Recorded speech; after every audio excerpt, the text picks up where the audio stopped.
s'élève, hein, M. Mike Birindois, pour demander la recomposition de la CENI. C'est le cas, par exemple, du parti Ensemble pour la République, vers ce que la CENI soit changée ou l'équipe dirigeante. Il y a d'autres qui craignent même la fraude électorale ou la tricherie.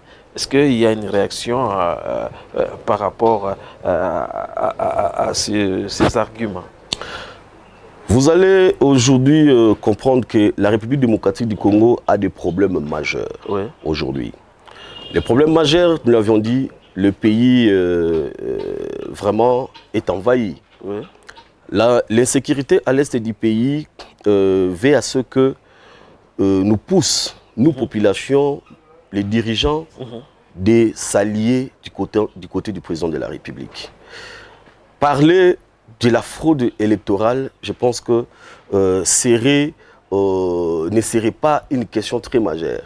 Parce que le gouvernement avait mis en place, le président avait permis à ce que le choix que nous avons aujourd'hui au niveau de la CENI puisse être un choix du peuple. Et les institutions habilitées à composer ou à mettre en place cette structure avaient tellement travaillé dans des conditions équitables et vraiment dans des conditions meilleures.